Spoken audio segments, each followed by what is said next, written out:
and you can hear my voice, if you'd just like to type yes in the chat box. If you can see the screen but you can't hear my voice, just type no into the chat box there for me as well. So I'm just testing the audio at the moment. I'm going to give it a couple of minutes before we get started. So if you can hear me, just give us a little message. Right, we can't hear us. Okay. I'm just going to keep talking for the other participants that are here. How do we?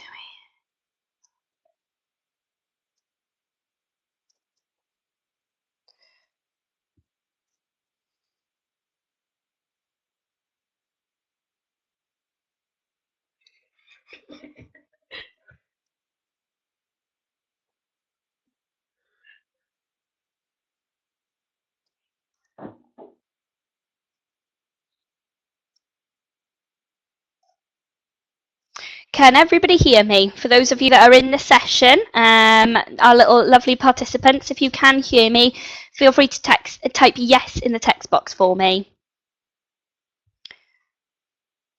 Perfect, lovely, welcome Pat, glad you can hear us. And I'm just waiting for the other participants to just let us know if they can hear us or not, and we'll get started.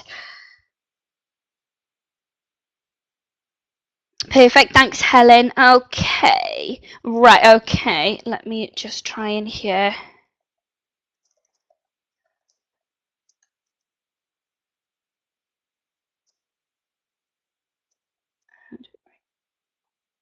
Okay. I've just got a little bit of an issue with one of the little bits of audio for you guys, but we're fixing that, and we should be back up and running shortly, hopefully. Let's have a little look. Okay. Okay, so I've just got one person that needs to log back in, and then we'll get started. But for those of you that can hear me, thank you so much for joining us today. We're here with the lovely Hannah from RNIB, who will be taking the session for us. Oh, Helen, you can hear it, but you can't see anything. Okay. Right. Okay. So you're not seeing anything on the main screen, or is it just that you can't see my face? Can you see the presentation there at all? Any text, Helen?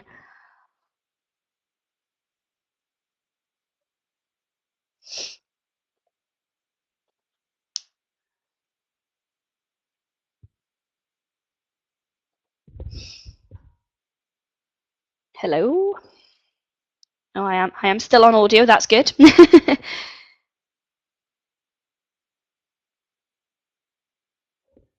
So you should all be able to see a welcome screen. Oh, there we go. So your welcome box is up there. That's perfect. Okie dokie. Right. So lovely. That's perfect. And what we're doing now, I've got. That's lovely. So I think we're all in now. So what I'm going to do is I'm going to get us started. So I'll pass you over to Rue and Hannah in just a little second from RNIB. Like I said, they're going to be running today's smartphone and tablet accessibility webinar. But just to introduce myself, I'm Laura Phillips. I work for Digital Communities Wales. And what we'll be doing today is I'll be moderating the webinar, so I'll be keeping a close eye on the chat box. If you have any questions, feel free to type them in the chat box, and what I'll do is I'll communicate those to the guys over at the RNIB. And watch all the videos, get involved, and yeah, if there's any questions that you've got, I'll certainly ask. Okay, you can see the slide, Derry, that's fine. I still have the red exclamation mark. Okay. Seems. Bear with me, guys. I'm really sorry. Oh, let's just make that a little bit smaller. 1 second. Oh, sorry. Connection issue. Send the.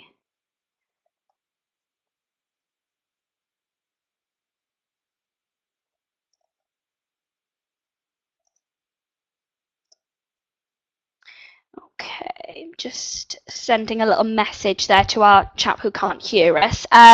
So what we'll do is we will get started. I'm going to mute myself, and I will. I'll let you guys start your little session.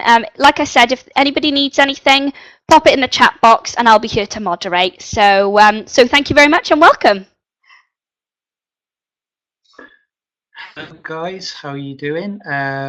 I'll introduce myself, and then my lovely friend on my left will introduce herself, and we'll sort of explain what we're going to be talking about today. Thanks for joining us. Please bear in mind this is the first time we've ever done one of these, so if at any point me and Hannah start laughing uncontrollably or something, it might happen. Yeah, it might happen because it's a very, very odd situation for us to be in doing this, but there we go. So my name's Rory. I'm a digital skills officer with Online Today. Basically, our project helps people with sensory loss to get online. So helping people to use their devices of all kinds, whether it's smartphones or tablets or laptops, desktop computers. And I shall let Hannah introduce herself too. Yeah, thanks, Lou. So I'm Hannah Rowland, and I'm a digital skills officer too, supporting people to get online. And thank you so much for joining us today. So the National Survey of Wales in 2017 found that 25% of people with long-standing illness, disability or infirmity were not online, compared to 10% of people who did not. Sorry, Hannah, really quickly, you sound a little bit far away. I'm not sure if you can get maybe a little bit. Better? That's a little better, yeah, thank you. Okay, no, Yeah, that's perfect. Lovely, thank you. Would you like me to start again? Yeah, start I will. from I think the I'll start from the beginning of that slide. Right, let me just skip. Right. Lovely. Okay. So, the National Survey of Wales in 2016-17 found that 25% of people with a long-standing illness, disability or infirmity were not online, compared with only 10% of people who did not have a long-standing illness, disability or infirmity. In 2015, RNIB conducted some research and found that only 1 in 3 people with sight loss felt that they were able to make the most of technology. And for people over the age of 75, this decreased to 1 in 4 people. So the research showed us that the common reason that people feel like they're unable to make the most of technology is that their perception that their sight loss is the issue. So 82% of people that were contacted during a survey conducted by RNIB in 2015 told us that this was the case, and this is why they weren't online. So today we're just going to talk through some of these accessibility features that mean that blind and partially sighted people can use technology, and we would really like to ask you for your support in promoting this and in talking to people and really just passing on the information that just because you have sight loss or you're disabled, it doesn't mean that you are restricted in what you can do online. Yeah, one of the reasons that we're doing this, we're also doing training on the ground with organisations, is that with our project coming to an end this summer, the work that we're doing, there's obviously going to be a bit of a gap there. Now, it may well be that something comes to take its place in some way, shape or form, hopefully. But there will be a bit of a gap. So the reason we're passing on these skills that we've sort of picked up over the last few years is just to pass on to you guys so that in your work, it could be that, you come across someone one day and they've got a bit of an issue with their iPhone and they're struggling to see the screen or something. And hopefully after today, you'll have a bit more in your armory to sort of help that person out. The majority of what we do is helping people to use standard equipment that everyone else is using. So your standard smartphone or tablet, and using the settings that are already inbuilt in those devices. So on the whole, we're not talking about specialist software. We're not talking about people having to go out and spend extra money on new stuff. It's stuff that's inbuilt, and people just often don't realize the settings that are there. So what we are going to do today is just take you through some of the major, really the 3 major sorts of functions that these devices have that you might not be aware of. And we'll take you through it, and we'll also show you a video that gives you sort of visual guides to this stuff in work, as it were. And then we'll also mention towards the end, we'll talk a little bit about certain apps that you can download. One in particular, which is fantastic, which is amazing, which has blown us away since it's come out, and it's only been out for a couple of months in this country. Right, I hope everybody's still with me. So I'm going to start by talking about accessibility features. And that's the term to remember, is accessibility on these devices. So as I said, a lot of people, perhaps someone with sight loss, thinks they're not going to be able to use their device, whether it's someone who's never used anything before, or sometimes it's a person who perhaps has a smartphone and they've recently had a sort of diagnosis of sight loss, and they're suddenly thinking they're not going to be able to use it anymore, which is not the case. They can. Sometimes it's a case of just a few tweaks. So what I'm going to do is just take you through some of the basics and where to find on the devices, where these things are to find. Now, if you're sat watching this webinar, having a lovely time, obviously, if you have your device with you, see, I told you we'd start laughing. If you have, if you've got your smartphone or a tablet with you, if you want to have a little look as we go, as we do it, then feel free to do that. Okay. I'm going to start with talking about the iPhone and the iPad, basically Apple products. The way we're going to do this is we're going to talk the two major device types that we get, and that is either an Apple product or an Android product. Now, obviously, Apple is everything pretty much with an I in front of it. So if it's an iPhone or an iPad, I'm sure you already know this. Everything else, not everything else, but most other devices fall under the category of an Android device. And so what we're going to do is we're going to look at the tweaks in the settings that you can make on Apple, and then we're going to look at the same tweak on Android, so you know where they are on both these devices. Right, I hope that all makes sense. Hannah, did that make sense? It did, it did. I feel like I'm doing a radio show. We'll play a record in a minute. No, we won't. Right, so on Apple products, on an iPhone or an iPad, you want to click on your settings button, and hopefully you can see on the screen there, we've got an illustration of this. And in settings, you go to general. And in the general part of the settings, you're looking for the bit that says accessibility. And that's where you find all this stuff that can tweak your phone, can make it easier for a person with sight loss or also with hearing loss to use. Now, as I mentioned, we're only going to be focusing on a couple of the major features, and they're really the ones that we've found with our work are the most useful and the things that sort of straight away can help someone to use their device. There's also the things that people wouldn't necessarily expect were available. You're talking about making things easier for people with sight loss. An obvious thing is to make the text larger. Sorry, Hannah, you're quite far away again. If you can say that again for us. Okay, no problem. So there are also the settings that people wouldn't think were the obvious settings. So if you have somebody who you think can't see very well, then the obvious thing to do is to make the text larger. These features that we're going to talk through today are features that people would have no idea are there. Yeah. They're obviously in the accessibility, there are lots and lots of features, and after today, I would definitely recommend you have a little look through your accessibility settings and just have a play around. Turn things on, turn things off, see what changes they make.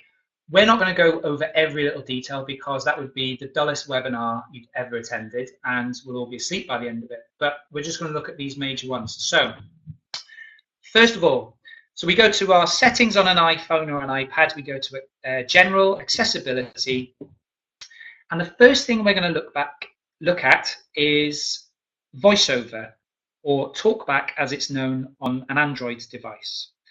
Now, again, I'm going to be taking you through this now. Don't worry too much. There's going to be a video after that shows you this stuff in action.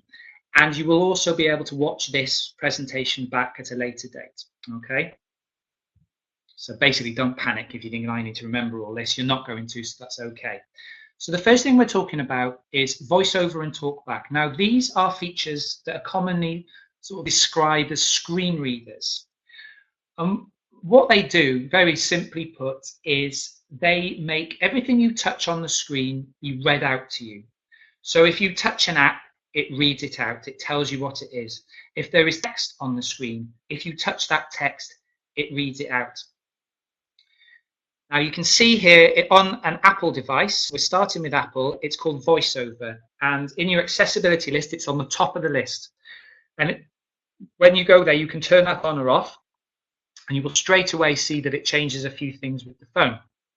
And I'm just going to read out what we've got on the slide here. So VoiceOver changes the gestures used to control the iPad or the iPhone. The VoiceOver cursor, which is actually like a black rectangle that surrounds whichever app or selection of text that you're clicking on, indicates where the VoiceOver focus is on the screen.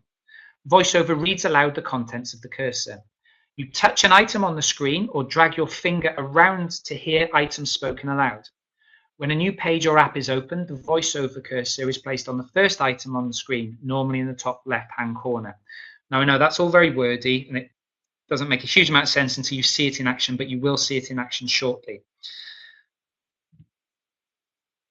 Now, when you turn some of these settings on, and this one in particular, it actually changes the way the phone works, in that you have to change the way you access the phone.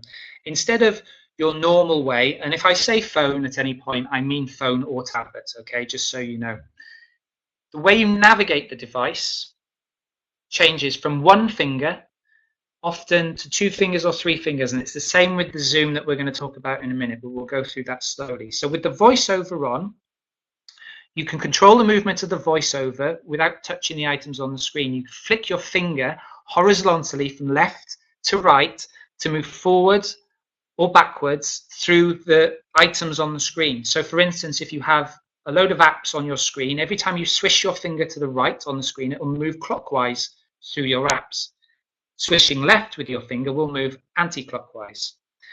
How you then open an app or click on a link, instead of just touching it, you need to double tap the screen, and you can double tap the screen anywhere. So obviously, without this stuff turned on, what you normally do is you touch an app, the app opens. With the VoiceOver on, when you touch the app, it reads the app out to you, and then you double tap to actually access the app itself. Something else to bear in mind with VoiceOver on, and I don't know if any of you are having a go at this where you are, you might be, and it might be driving you crazy because you've got 2 voices going on. But when you have it activated, you also have to use 3 fingers on an iPhone or an iPad to move between your home page screens, so to scroll between the screens. Again, it's going to be more clear to you when you watch the video shortly. On Android, you also go to the accessibility part of your settings. So just the same, you go to settings and you go to accessibility. And in Android, in accessibility, for this feature, you're looking for something called TalkBack, which you turn on. And it works in pretty much exactly the same way as it works on an Apple product. So again, what we'll do is we'll show you the video at the end of this little bit, and you'll see all of this in action. We're going to move on now to zoom and magnification. So this is a feature that allows you to actually magnify any screen that you're looking at. So you're probably used to using your device, and let's say you go on the internet, you open up your browser and you go to a website. You'll know that you can easily pinch your finger and thumb together and open them out, and that will zoom up the screen. But that doesn't work on every screen on a device. So for instance, on your home page of your device where the apps all sit, you'll know that if you pinch your finger and thumb together, that doesn't do anything. It doesn't magnify anything. So what we're going to show you here is how you can turn on a zoom function that will do that on any screen that you're on. So on an Apple product, in your settings, in accessibility, we go to the zoom function, which you can see there in the picture is just under the VoiceOver function. And you turn this on. Now, just to be aware, when you turn the zoom on, you have 2 options. You can have a window zoom. I think it's a window zoom they call it? Window zoom.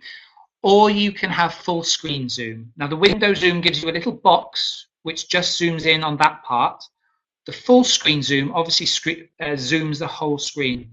Now, on the whole, I would say full screen zoom is probably a better option. But just to bear in mind, the first time you go into the zoom setting on an Apple product, you will probably find the default setting is the window zoom.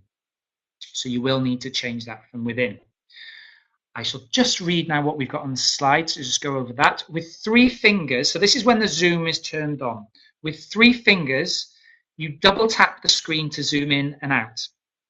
And when you're zoomed in, to move the screen around, you need to use 3 fingers. So once you are zoomed in, to move, because you're not going to be able to see the whole of the screen, you've got to keep using 3 fingers to move the screen around. And this is what I was talking about, how the gestures change. Now, if you want to be more accurate, so if you double tap with 3 fingers, it will zoom the screen in. But if you want to have control over how much you zoom in, and this is, it takes a bit of getting used to the first time you do this, you double tap with 3 fingers, but on the second tap, you don't lift your fingers off the screen. Then if you slide your fingers either vertically up or down the screen, you will increase or decrease the zoom level. Okay, now I hope that makes sense. Again, don't worry, there is a video that's going to show this a lot more clearly than us trying to describe it to you here. Going across to Android, the same function on Android is called magnification gestures. So that's what you've got to turn on in the accessibility settings. Again, if you've got your device in front of you, if you've got a Samsung phone or tablet in front of you, feel free to have a play around now as I'm talking. So magnification gestures on an Android. And I'm just going to skip back a second, sorry. So with the Android, when you turn on the magnification gestures, in order to turn the zoom magnification on or off, you have to triple tap with 1 finger. And this is where it can get confusing between the types of device. So going back to the Apple, it's 3 fingers, 2 taps. With Android, it's 1 finger, 3 taps. And the taps have got to be fairly quick, so tap, tap, tap. And then to move the screen around, you use 2 fingers on the Android. Okay, hope that's not quite as clear as mud, but again, it will become clearer. Okay. The third and final major sort of function of these devices that are sort of really help someone with sensory loss to use them, certainly someone with sight loss, is the voice control. Now, this might be the one feature that we're talking about today that you've used. Maybe you use it a lot, maybe not. But this can be a real kind of life changer for people who are using their device in order that they can control their device by speaking to it, rather than having to look at the screen, rather than having to see or read what's on the screen.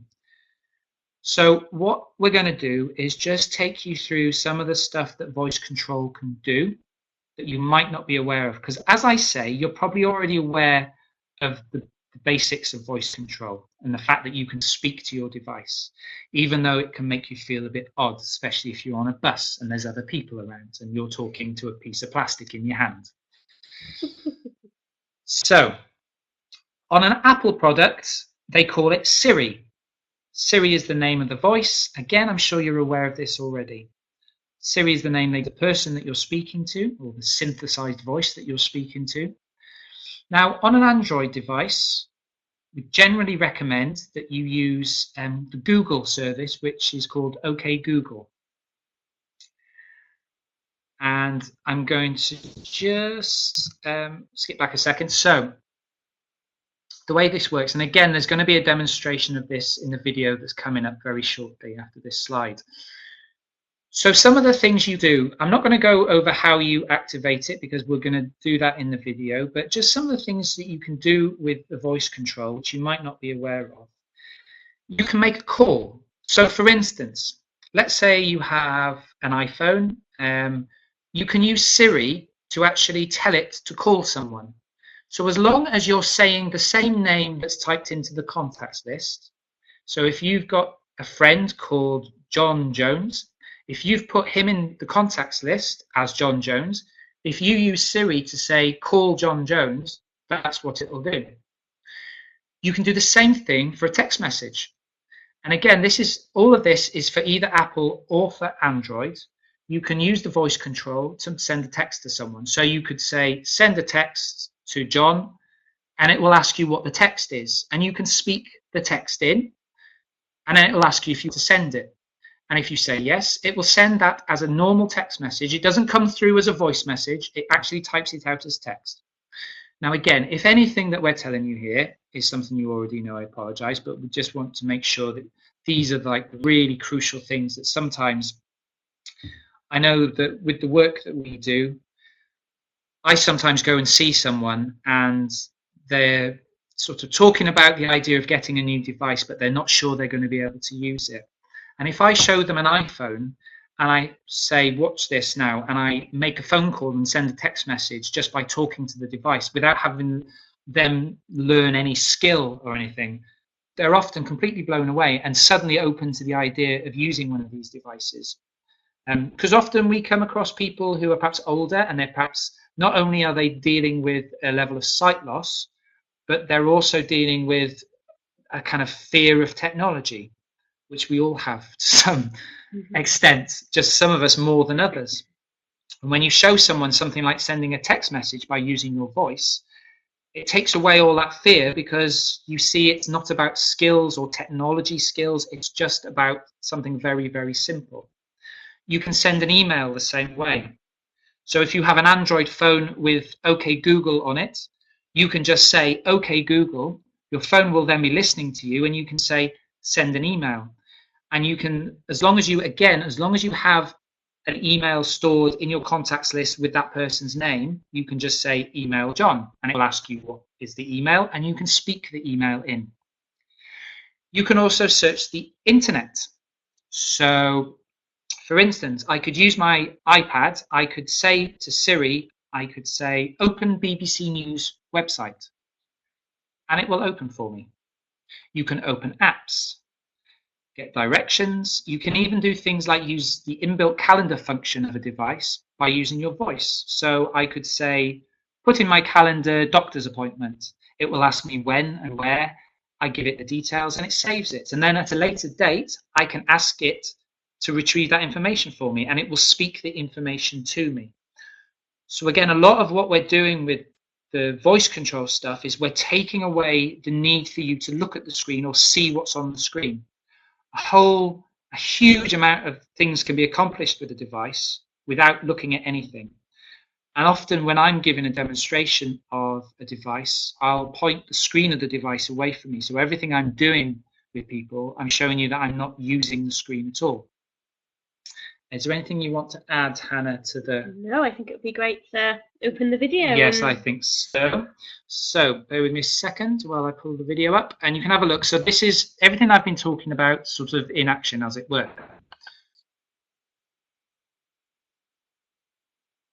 I'm just going to turn that up a bit. Okay.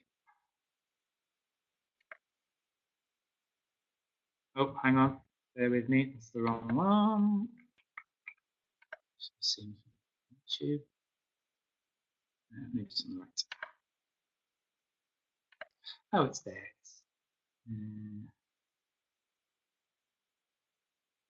It should be this one that I've just opened up for you. Oh, Hopefully. fantastic. Thank you. Sorry, my fault. Right, let's try again. Don't worry. So this should be the video.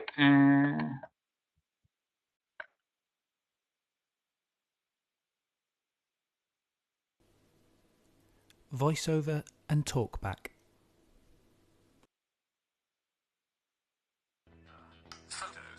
To use VoiceOver on Apple, swipe your finger to cycle between the apps. You can swipe right to move clockwise and left to move anti-clockwise. Another way to do this is to simply move your finger around the screen until you hear the app you want to select. When you reach the app you want, double tap the screen to select.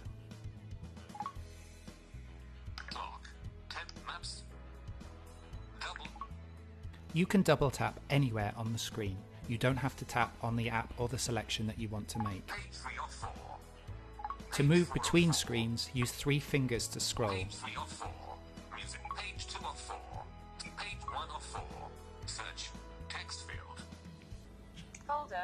Talkback on Android works just the same. Use one finger to swipe between apps on the screen. Swipe right to move clockwise, left to move anti-clockwise. FM radio. WPS office. Another way to do this is to simply move your finger around the screen until you hear the app or selection you'd like to make. Play Store. Actions. When you hear the app that you'd like to select, simply double tap anywhere on the screen. Play Store. Top charts button. Zoom and magnification.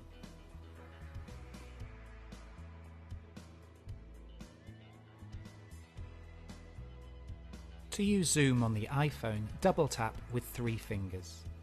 Tap twice and on the second tap hold your fingers on the screen, enabling you to move them up and down the screen to make things larger or smaller.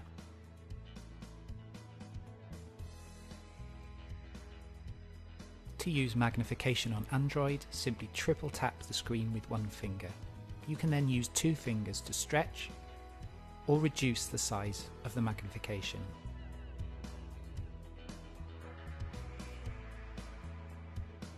To move around the screen, use 2 fingers. To turn off the magnification to go back to normal size, simply triple tap with 1 finger again.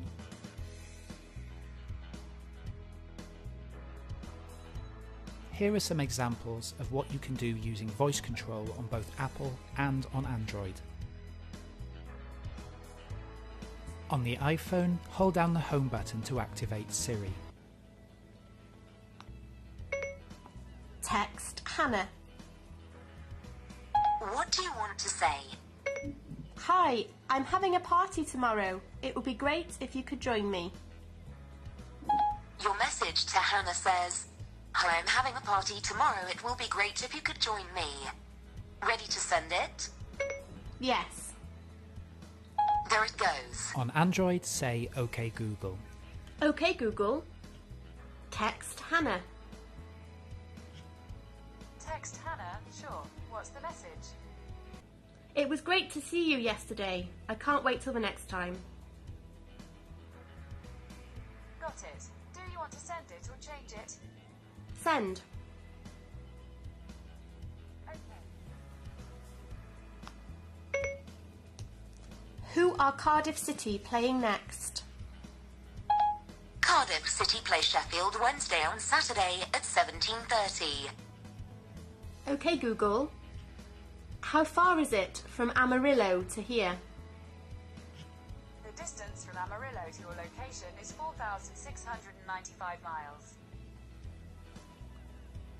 OK Google. Open Spotify.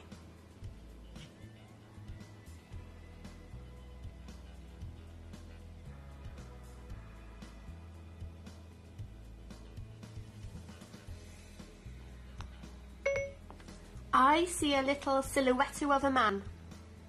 Scaramouche, Scaramouche, will you do the fandango? Thunderbolt and lightning, very, very frightening me. Galileo, Galileo, Galileo, Galileo, Galileo Figaro Magnifico. I'm just a poor assistant. Nobody loves me. Right. Okay. So I hope that that gave you a bit more of a sort of visual sort of guide to what I've been talking about. Now, obviously, there's a lot of things going on there. So what I would say to you is that as and when you feel you've got a bit of time, it's worth just having a little playthrough with these things so you sort of get used to them yourself so that you can be then in a position if anyone asks you. Again, like I said at the start, it could just be that someone is struggling to see the apps on their phone, and it could be that just to be able to zoom their home screen up would make such a difference to them.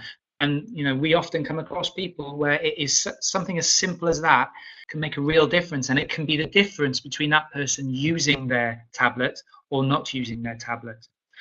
And so often it's just a case of a setting that's already there, and it's really frustrating for us.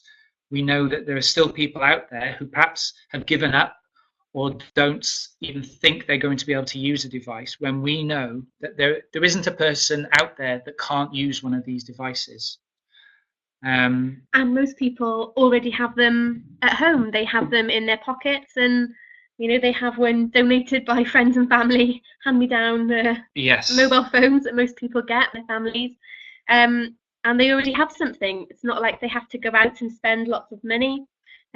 These features come already built into the product. Indeed. So now we're going to talk a little bit about what people with sight loss can do on the phones. So we all know about the general apps and the general things that it's able to do. But the great potential of these devices is that they can be used to promote independence. And you can get some fantastic apps that can help with independent living challenges that people with sight loss face. So the first app we wanted to tell you about is the new one that's just kind of come on the market that we love, and it's called Seeing AI. It's a free app that's been developed by Microsoft. Unfortunately, it's only for Apple products. Currently. At the moment, yes. And it's fantastic. It's got loads of different features that mean, that somebody's blind and partially sighted can use to make them more independent. For example, it has the feature to scan and read back a document. It can identify colour. It can identify money, currency, so our banknotes, the difference between those. It has a light detector on it. So if you have very low vision and a friend or family member comes over and turns on all your lights, you can have the phone tell you whether they've left a light on before they've left, so you don't waste all your electricity. It has a handwriting scanner on it. And one of our favourite things, if you take a picture of your friend, it'll tell you how old they are. Yeah. Or how old it thinks they are. It's not to be recommended if your friendship isn't secure. Yes. Then maybe don't be diving into that bit of it. No. But also you can program it to remember the person's name. So for example, if I took a picture of Rue, I could give it a label, and then whenever if I just hold the app up, and it'll recognize Rue and it'll read out his name. It'll say, "This is Rue," in front of the camera. So we've got a little video here of it. So should we? Yeah, we'll watch. This is the last video that we're going to look at. So this is Seeing AI, just to give you a taste of it. Seeing AI is a Microsoft research project for people with visual impairments. The app narrates the world around you by turning the visual world into an audible experience. Point your phone's camera, select a channel, and hear a description. The app recognizes saved friends. Jenny near top right, 3 feet away. Describes the people around you, including their emotions. 28-year-old female wearing glasses looking happy. It reads text out loud as it comes into view, like on an envelope. Ken Lawrence, P.O. Box. Or a room entrance. Conference 2005. Or scan and read documents like books and letters. The app will guide you and recognize the text with its formatting. Top and left edge is not visible. Hold steady. Lease agreement. Disagreement. When paying with cash, the app identifies currency bills. $20. When looking for something in your pantry or at the store, use the barcode scanner with audio cues to help you find what you want. Campbell's tomato soup. When available, hear additional product details. Heated microwave bowl on height. And even hear descriptions of images in other apps like Twitter by importing them into Seeing AI. A close-up of Bill Gates. Finally, explore our experimental features like scene descriptions to get a glimpse of the future. I think it's a young girl throwing a frisbee in the park. Experience the world around you with the Seeing AI app from Microsoft.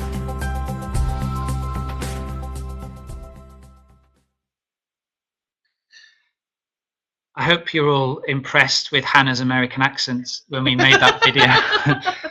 But you can see that straight away from just watching that video. I mean, I remember when I first saw that video, I was blown away by it. Blown away by the fact that Seeing AI is completely free. So after we've finished with this, if you've got an Apple product, if you have an iPhone or an iPad, then download it. If you have an iPad, you can download it, but you need to select the iPhone section in the App Store, because it's mainly a phone product only, but it does work on the iPad.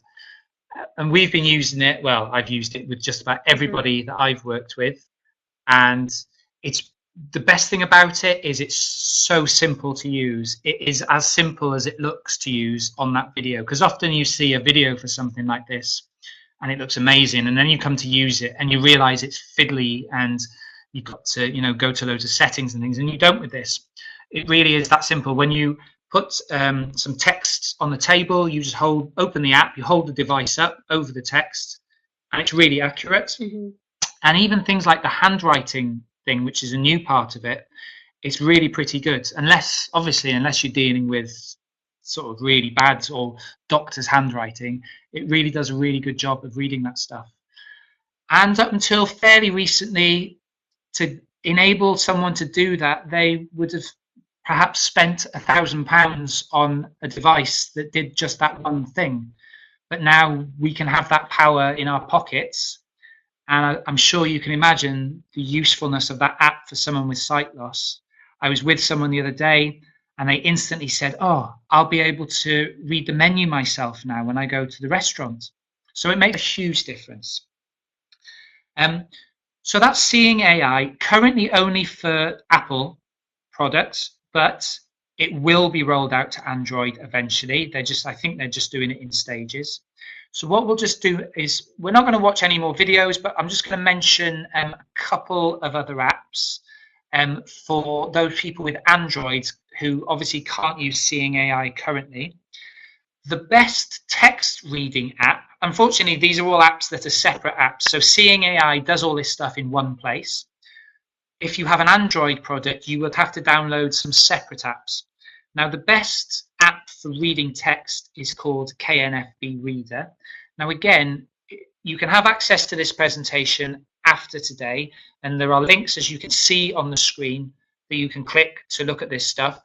And you'll also have, obviously, the names of these apps. So, do you want to sort of describe KNFB Reader, Han? Yeah, so KNFB Reader, as Ruth said, is a document scanner. So it works by using the camera on your smartphone. When you place your camera above the product, above the piece of paper that or letter or document that you want to read, there's a guide which tells you, it's called tilt guidance. So it tells you if it can see all four corners of the paper. And then when you're ready, you click a button, it scans the document, and then it will read it aloud for you. So just like Ruth says, it means that if you're in an environment where you would like to read a piece of text that you can't, then it gives you access to that. So a lot of people, as well as things like Ruth said, menus and things like that, mainly people just want the independence and also the privacy to read their own mail. But as their sight starts to deteriorate, they find that they become dependent on people for those little things, and an app like this really gives somebody their independence back and privacy. Not wanting the world to help them read their bank statement or letters from the doctors. Just to let you know, with KNFB Reader, unfortunately, it's not a free app. No. Now, the price of it it seems to jump around quite wildly. So you can expect to pay anything between about £50 and about £100 for KNFB Reader at any point. Now, obviously, once Seeing AI is available for Android, there'll be no need for you to buy KNFB Reader. So if you're with someone, unfortunately, we don't know how long it's going to be until Seeing AI is available on Android. It could come out next week. It could come out next year. We just don't know.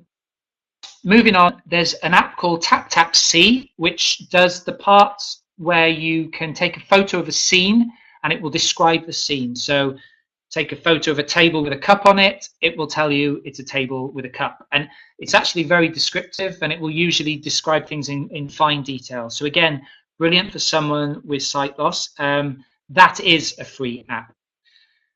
Be My Eyes, Hannah, do you want to quickly? Yeah, so Be My Eyes, again, utilises the camera, and it's a video link with a team of volunteers who are placed throughout the world. So if you are sighted, then you can volunteer and be part of the Be My Eyes volunteer community. And if you are blind and partially sighted and you just need a little bit of help, maybe you're out and about and you could just do with a good pair of eyes, then you can go into the app, request support from a volunteer, and it'll connect you to somebody else throughout the world. They could live anywhere, and they can use the camera on your smartphone during a kind of video chat process to help you with whatever task it is you need help with. Brilliant. Fantastic. Okay. So, coming to the end now, just to mention, for any further support with anything sort of around the topics that we've talked about, again, you'll have access to this. I'm pretty sure, we'll check with Laura at the end here, that people can have access to this presentation. So we've got a link here, the RNIB Cymru link, the sort of digital inclusion part of that with a phone number, and also the Wales Council for the Blind with a link there and a phone number. As I mentioned at the start, so our project online today is coming to a conclusion July this year. But until then, we are around. So for now, you can get in touch with Online Today. And if there's anything you want to add at this point. I know a lot of what we've done today might have been a bit sort of talking about fingers and 3 fingers and 2 fingers. So again, what I really would recommend is just going back over stuff, having a look at the video again. I know some people haven't been able to hear everything today. So obviously for those people, they'll be able to sort of get this afterwards as well. That really is it. So all I'll do now is to say thank you very much for listening. Thank you, guys. Watching, and we didn't break down in laughter. We didn't, only a couple of times. Only a couple of times. Yeah, we did it quietly, so you didn't hear. Yeah, we did. Yeah, And yeah. our best laughter. So Laura, I don't know if there are any questions.